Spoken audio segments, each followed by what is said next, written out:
September 1944. A Panzer Maintenance and Intelligence Assessment Office somewhere near the German border. A Hauptmann named Dietrich Sauer sat with a captured American unit history and a German kill-claim ledger side by side on his desk, trying to reconcile two sets of numbers that, by any reasonable accounting, should not have been compatible with each other. The kill-claim ledger was his own division's record, compiled over weeks of fighting against a specific American armored unit as it advanced through France.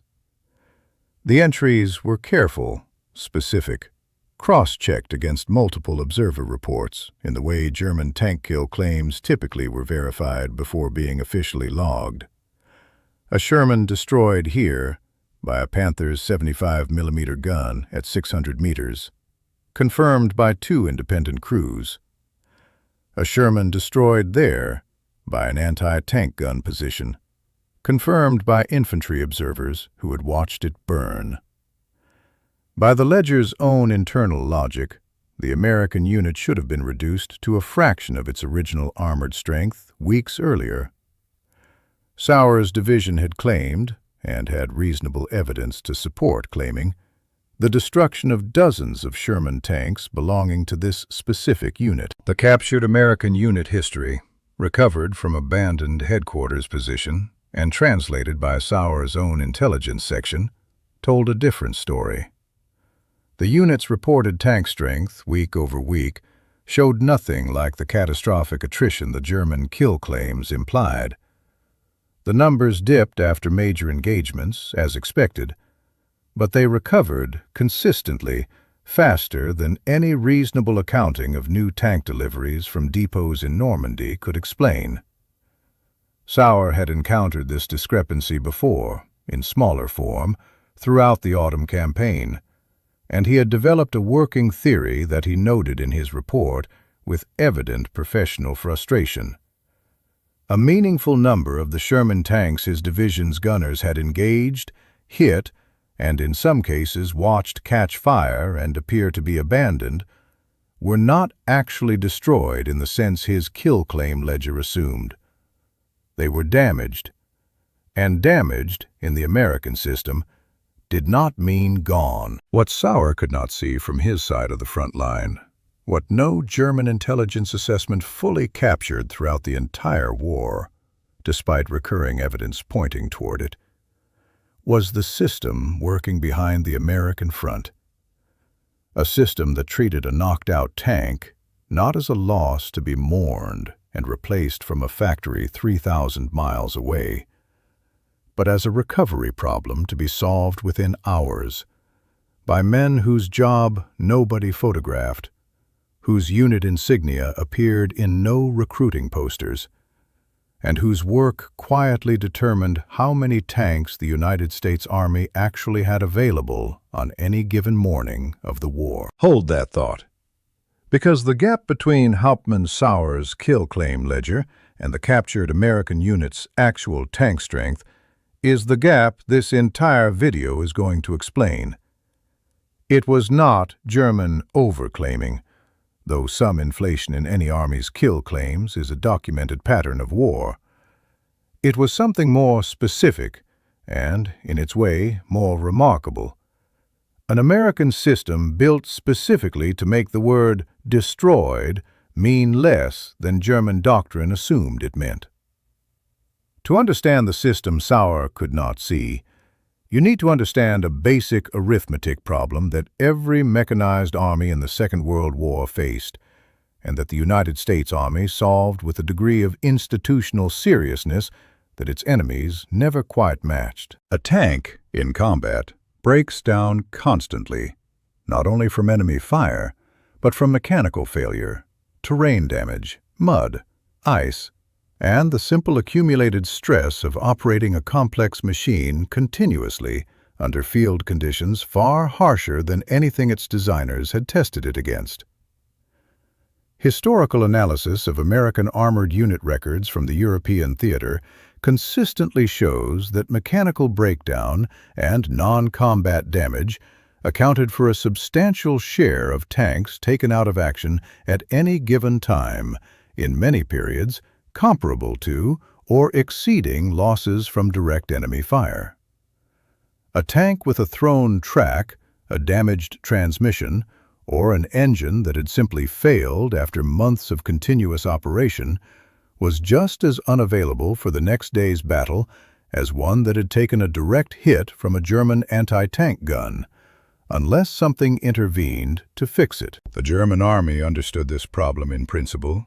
Every mechanized force in the war did. What differed dramatically between the German and American approaches was the scale, the standardization, and the forward positioning of the maintenance and recovery infrastructure built to solve it. The United States Army solution was ordnance maintenance and recovery, organized into a tiered system that this channel's viewers will recognize as following the same underlying philosophy traced through nearly every American logistics system covered so far.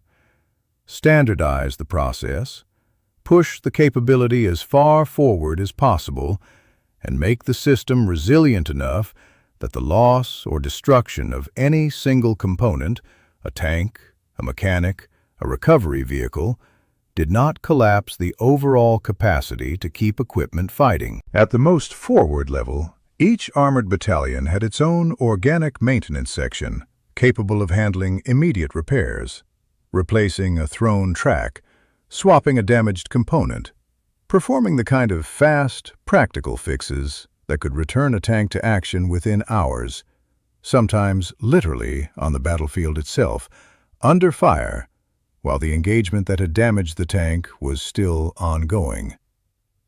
Behind that, division-level ordnance maintenance companies handled more complex repairs requiring specialized tools, replacement parts inventories, and trained technicians capable of work beyond what a battalion-level crew could manage in the field.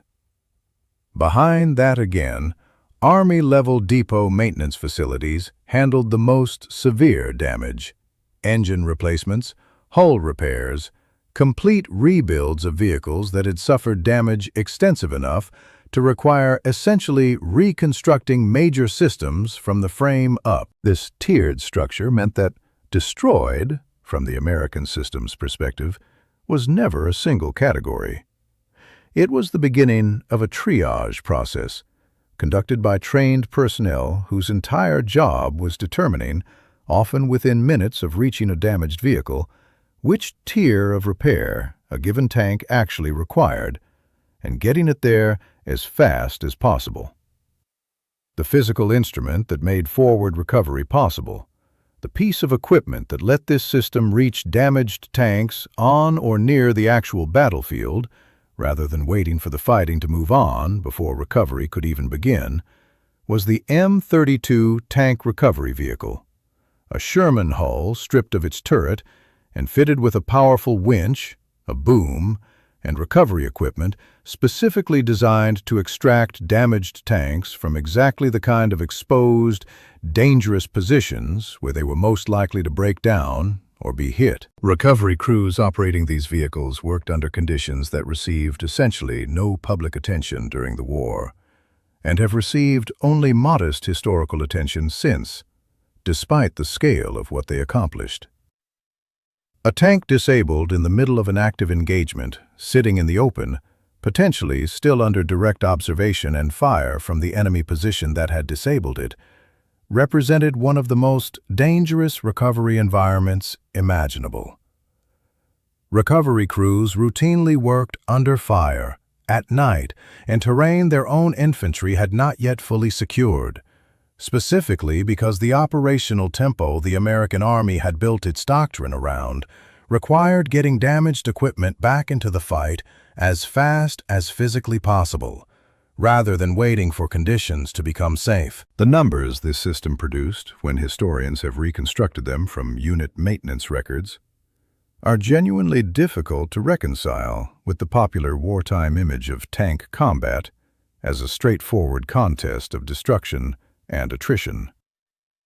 Detailed studies of specific armored divisions operating in the European theater have found that a substantial majority of tanks reported as knocked out or disabled during combat operations were recovered and returned to service, in many cases within 24 to 72 hours, and, in a meaningful number of cases, the same individual vehicle returned to combat multiple times after multiple separate incidents of battle damage across a single campaign. This is the detail that explains the gap in Hauptmann-Sauer's ledger. His division's gunners were not lying about destroying Sherman tanks. In the narrow tactical sense of, "We hit this tank and it stopped moving and appeared disabled," their claims were frequently accurate. What German doctrine and German kill-claim accounting had no systematic mechanism to account for was an enemy whose maintenance and recovery system was specifically engineered to make a high percentage of those tactical kills temporary, to retrieve the vehicle, repair it, and return it to the same or a different unit's order of battle days later, sometimes still bearing the same identifying markings that had appeared weeks earlier in a German after-action report as confirmed destroyed. German tank recovery and maintenance doctrine, by contrast, suffered from exactly the resource and structural constraints that have characterized nearly every comparison this channel has documented between the two militaries' logistics systems. Germany did maintain tank recovery and repair units. The Army understood the problem and was not indifferent to it. But the system operated at a smaller scale, with fewer dedicated specialized recovery vehicles, and was increasingly starved of the raw materials, spare parts, and fuel that any maintenance system fundamentally depends on, as Allied strategic bombing and the deteriorating overall German war economy compounded through 1944. A German Panther or Tiger tank disabled by mechanical failure or battle damage in 1944 faced a recovery and repair pipeline that was frequently under-resourced relative to the scale of damage German armored units were sustaining, particularly on the Eastern Front, but increasingly in the West as well.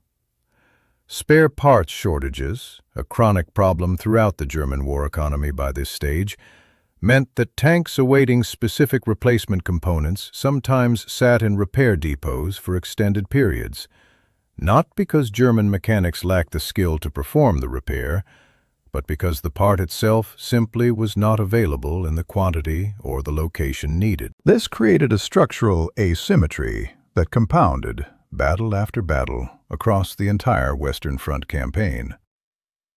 American tanks, even when destroyed or disabled at a rate that sometimes exceeded German tanks in raw numbers during specific engagements, the Sherman's armor and gun were, after all, generally inferior to the Panthers in direct tank versus tank combat. A tactical disadvantage this channel has not shied away from acknowledging in other contexts. We're returning to combat readiness at a rate and a tempo that German tanks, despite frequently superior individual battlefield performance, simply could not match. The war of attrition that mattered, in the end, was not only about which side destroyed more enemy tanks in a given engagement, it was about which side could put a damaged tank back into the fight faster than the other side could destroy a new one. The moment this systemic advantage became most starkly visible was during the extended campaign across France and into Germany following the Normandy breakout, when American armored divisions sustained an operational tempo, advancing, fighting, taking losses, and continuing to advance, that depended entirely on a maintenance and recovery system capable of keeping pace with the advance itself. General George Patton's Third Army, whose rapid advance across France this channel has touched on in the context of fuel logistics, depended just as heavily on its ordnance maintenance structure, keeping tank strength at usable levels throughout an advance that put enormous strain on every vehicle in the column, not only from combat damage, but from the simple mechanical wear of sustained, high-tempo movement across hundreds of miles of varied terrain. Maintenance units assigned to Third Army's armored divisions developed a reputation, documented in multiple unit histories from the period, for working with an urgency that matched the Army's overall operational philosophy. Forward positioning of repair facilities, aggressive prioritization of getting vehicles back into running condition over more thorough but slower repairs, and a willingness to perform field expedient fixes that would have been considered unacceptably risky under peacetime maintenance standards, because the operational tempo the Army was sustaining made a tank back in service today, even imperfectly repaired, more valuable than a tank perfectly repaired a week from now. This same philosophy, speed and forward positioning prioritized over textbook thoroughness, appears throughout nearly every American logistics system this channel has documented, from the combat engineers racing to complete Bailey bridges in hours rather than days, to the bombardier maintenance depots keeping Norden bomb sites calibrated between missions, to the recovery crews who hauled M32 recovery vehicles directly onto active battlefields rather than waiting for the fighting to move on. It was not a single innovation. It was a consistent institutional habit, applied across dozens of different equipment types and logistics challenges, that consistently prioritized keeping the maximum amount of equipment functional and forward, even at the cost of some individual repairs being less than ideal, over a more cautious approach that might have produced better repaired vehicles arriving too late to matter. Hauptmann Dietrich Sauer's professional frustration, documented in the report historians eventually recovered from captured German records, reflects a pattern that recurs throughout German intelligence assessments of American logistics capability across the entire war. An accurate tactical observation paired with an incomplete strategic conclusion, because the full picture required understanding an institutional system that simply had no equivalent on the German side to use as a frame of reference. Sauer's division had, in the narrowest sense, performed exactly as intended. Its gunners had identified targets, engaged them accurately, and disabled a significant number of enemy tanks through skilled, well-executed tank gunnery. The kill claim ledger Sauer was reconciling against the captured unit history was not fraudulent or inflated in any meaningful sense. It reflected real combat outcomes, accurately observed and accurately reported, by soldiers doing their jobs competently under difficult conditions. What the ledger could not capture, because German doctrine had no comparable institutional process to model it against, was the fate of those disabled tanks after they left the immediate battlefield. A destroyed Sherman, confirmed by 2 independent German crews watching it burn, might genuinely have been damaged beyond any hope of repair. It might equally have been recovered within hours by an American maintenance crew working under fire, assessed as repairable, transported to a forward maintenance company, and returned to combat readiness within a matter of days, sometimes fighting again in a completely different sector, under a completely different unit designation, in a way that no single German intelligence officer tracking one sector of the front could ever have reasonably connected back to his own division's earlier kill claim. This is, in the end, the actual subject of this video, and it connects directly to the broader pattern this channel has spent dozens of episodes documenting. The American advantage in this war was rarely a single weapon, a single tactic, or even a single battle. It was, again and again, an institutional system built with patience, funded with seriousness, and staffed by men whose work received no headlines and whose unit patches appeared in no victory parades, that quietly multiplied the effective value of everything else the Army possessed. A tank that came back from the dead 3 times over the course of a single campaign was not a different tank from the one that fought and died the first time.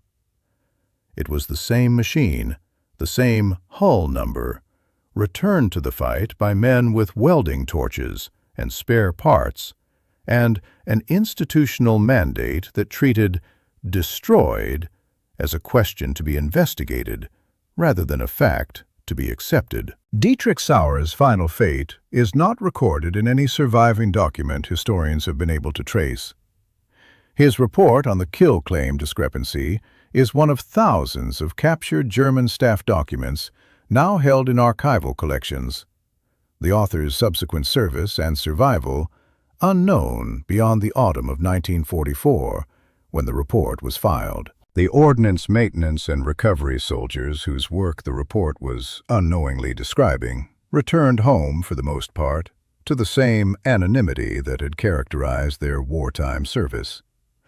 There were no parades specifically honoring tank recovery crews, no Hollywood films built around the men who welded armor plate back together by lantern light in the dark, no popular wartime mythology comparable to the Norden bomb site's pickle barrel legend attached to the soldiers whose actual measurable contribution to American combat effectiveness was, by any reasonable accounting, immense. Their work simply does not photograph as compellingly as a tank battle, and their contribution to the war's outcome is consequently far less visible in popular memory than its actual scale would justify. Post-war logistics studies, conducted by the Army itself in the years immediately following the war, specifically to understand which systems had performed well and which had not, consistently identified ordnance maintenance and recovery as one of the most operationally significant and most undervalued achievements of the entire American war effort in Europe. The studies noted, in language that historians have since echoed, that the system's effective output, measured in tank days of combat capability returned to the Army's order of battle, likely exceeded, in raw terms, the combined output of every American tank factory contributing replacement vehicles to the same theater during the same period. The factories built the tanks. The maintenance and recovery system, quietly and without recognition, kept rebuilding them. The same hulls, the same engines, sometimes the same crews, returned again and again to a fight that German kill claim ledgers kept confidently recording as already won. If you stayed with this story all the way to the end, thank you. That is over 13 minutes of real history, and it means something that you are still here. If this reached you, if the mechanics who worked under fire at night, with no recognition and no headlines, to put broken machines back into the fight deserve to be remembered, hit the like button. It is the single most effective thing you can do to help this story find the people who care about it. If you are not subscribed yet, now is the time. Hit subscribe and the bell, and you will not miss the next one. I would love to know where you are watching from today. Leave it in the comments. And if someone in your family worked in maintenance, repair, or any unglamorous unit during the Second World War, tell us about them. These stories survive because people like you keep passing them forward. Thank you.